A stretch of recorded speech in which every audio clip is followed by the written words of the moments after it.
ये बताइए, महिला की भूमिका इस बार चुनाव में बहुत रही, तो उस लिहाज से कुछ सोचा है? देखिए, आदरणीय प्रधानमंत्री जी और नीतीश कुमार जी जो हमारे मुख्यमंत्री जी हैं, उनकी जो सोच है महिलाओं को आगे बढ़ाने की, तो निश्चित उसका परिलक्षण आप देखे होंगे इस बार के बिहार के चुनाव में दिखा। और आने वाले समय में महिलाओं को निश्चित रूप से मंत्रिमंडल और हर जगह मौका मिलेगा, मुझे पूरा विश्वास है।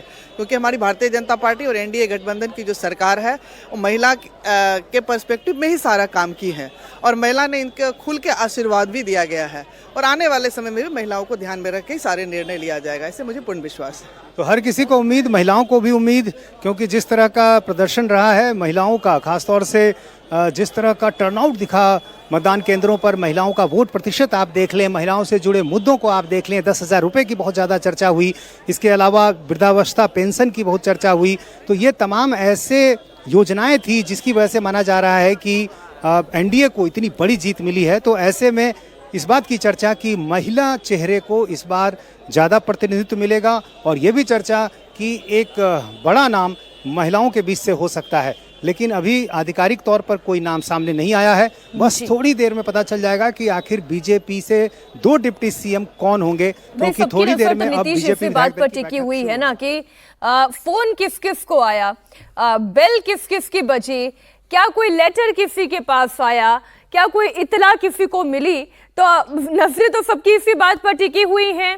अब जिसको मान लीजिए एक इशारा भर भी होगा वो भी चुप रहेगा, क्योंकि हमने तो ये भी देखा है कि कई बार जो संभावित होते हैं उनका पत्ता सबसे पहले कट जाता है, जिसके नाम की सबसे ज्यादा चर्चा होती है उसका नाम सबसे पहले ही बंक कर दिया जाता है।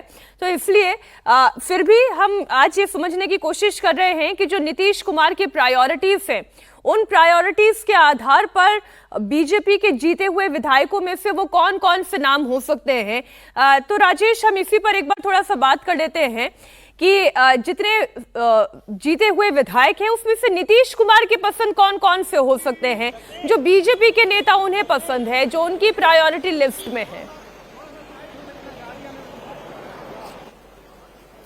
देखिए, नीतीश कुमार पिछले 20 साल से सरकार चला रहे हैं और भारतीय जनता पार्टी के साथ ज्यादा वक्त जो बीता है वो भारतीय जनता पार्टी के साथ ही बीता है। इसलिए कई ऐसे नाम हैं जिनके साथ वो सहज महसूस करते हैं, जिनके साथ उनको काम करना जो है वो आसान लगता है। और पिछले ही सरकार में हमने देखा कि सम्राट चौधरी और विजय कुमार सिन्हा 2 उप मुख्यमंत्रियों के साथ उन्होंने सरकार चलाई और कभी कुछ विघ्न आता हुआ दिखा नहीं। तो सम्राट चौधरी का नाम जो है वो काफी आगे चल रहा है, और नीतीश कुमार भी बहुत ज्यादा उनके नाम का विरोध या उनसे असहज महसूस नहीं करते, क्योंकि जातीय कॉम्बिनेशन भी देखना है और उसमें सम्राट चौधरी बिल्कुल फिट बैठते हैं। यही वजह है कि सम्राट चौधरी के नाम पर मुहर जो है वो लगता हुआ दिख रहा है, वो चाहे जेडीयू की तरफ से हो या बीजेपी की तरफ से हो, किसी को कोई आपत्ति नहीं दिख रही। तो ये एक नाम जो है वो सामने दिख रहा है। और इस वक्त तो देखिए जेडीयू के विधायक जो हैं वो पहुंच रहे हैं बड़ी संख्या में। सर, आज तय हो जाएगा कि नीतीश कुमार ही होंगे मुख्यमंत्री, आप लोग विधायक दल का नेता चुन लेंगे? तो पहले तय हुआ, चुनाव हुआ है, फिर से नीतीश। और महिलाओं की भागीदारी बढ़ेगी इस बार? ये तो भाई हमारे मुख्यमंत्री जानेंगे, इसमें हम क्या बोले। महिलाओं ने खूब वोट दिया आप लोगों को? खूब वोट दिया, बहुत बहुत वोट दिया। और कल भव्य शपथ ग्रहण की भी तैयारी है। महिलाओं ने, अति पिछड़ों ने, सवर्णों ने, सब लोगों ने वोट दिया है नीतीश कुमार को। तो अति पिछड़ा महिलाओं की भागीदारी बढ़ा रहे हैं आप लोग सरकार में? बढ़ भी करेगा, इसमें दो राय नहीं है। मंत्री और हम लोग पहले से तय किए हुए थे, फिर से नीतीश 200 पे। तो विधायक आ रहे हैं मीनाक्षी यहाँ पे लगातार, क्योंकि विधायक दल की बैठक होनी है, और कई विधायकों से हमने पूछा जो संभावित मंत्री हो सकते हैं, उनसे हमने पूछा। श्याम रजक आए थे, पिछले कई सरकारों में वो मंत्री रहे, फिर से वो चुनाव जीते हैं।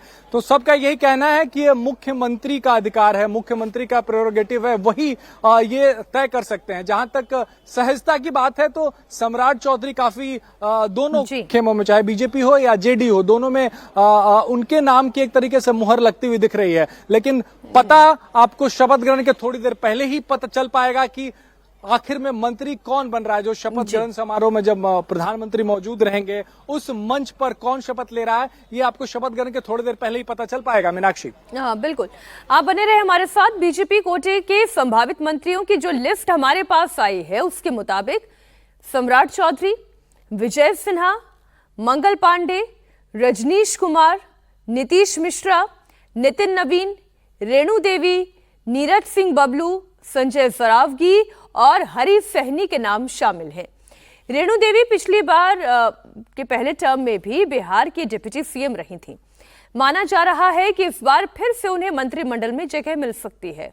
पूर्व डिप्टी सीएम रेणु देवी हमारे साथ है। रेणु जी, तो पहले तो आपको बधाई जीत की। जी धन्यवाद भैया जी। तो ये बताइए कि आज क्या हो रहा है, खबरें क्या है? क्या होगा, खबर हमारा तो रेगुलर है कि जब प्रचंड बहुमत भी है, सरकार भी है, तो निश्चित रूप से एनडीए के सभी घटक दल का अपना अपना नेता चुना जाएगा, अपना अपना चुनाव होगा और उसमें निश्चित रूप से आज उसकी बैठक है और कल की तैयारी की भी डिप्टी सीएम रह चुकी हैं पहले, तो डिप्टी सीएम कौन बन रहा है इस बार? अब मुझे पता नहीं है, ये हमारी पार्टी का डिसीजन है।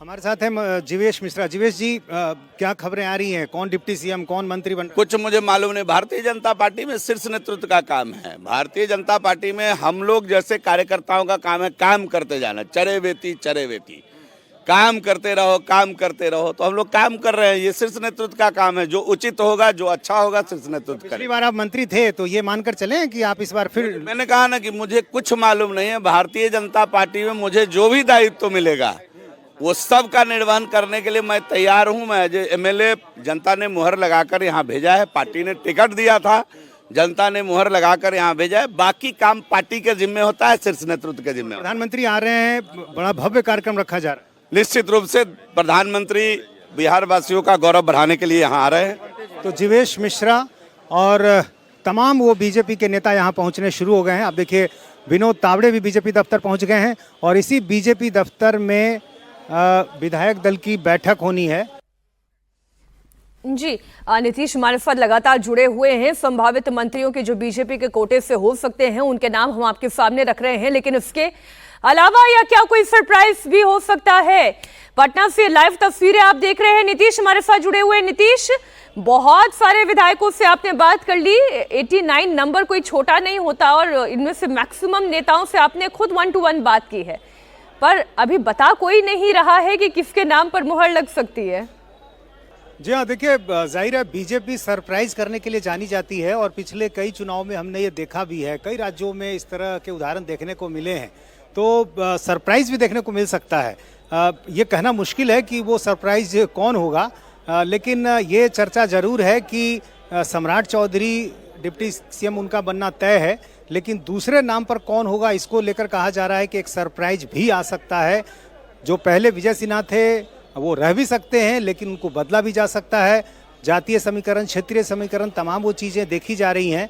और ख़ास बात यह कि सम्राट चौधरी की चर्चा ज़्यादा इसलिए भी है क्योंकि नीतीश कुमार का जो लवकुश वोट बैंक है, सम्राट चौधरी उसमें से कुश का प्रतिनिधित्व करते हैं। तो नीतीश कुमार के बाद की राजनीति में लवकुश की जो लेगेसी है वो सम्राट चौधरी के साथ पहले से बनाने की एक रणनीति बनाई गई और यही कारण आप देखेंगे नीतीश कुमार जहां भी रहे, सम्राट चौधरी के बिल्कुल साथ उनको हर कार्यक्रम में हमेशा देखा गया। तो पूरी कोशिश है। अब देखिए, रविशंकर प्रसाद यहाँ नजर आ रहे हैं। रविशंकर प्रसाद भी यहाँ पहुंच गए। रविशंकर जी, क्या कहेंगे, आज का दिन बड़ा दिन? धन्यवाद धन्यवाद धन्यवाद धन्यवाद अभी नहीं, धन्यवाद। चलिए, तो अभी सिर्फ धन्यवाद कह रहे हैं क्योंकि उनको मालूम है कि सवाल क्या पूछा जाएगा। तो रविशंकर प्रसाद भी पहुंच गए। बिहार बीजेपी से जुड़े तमाम वो नाम, तमाम वो चेहरे पहुंच गए हैं।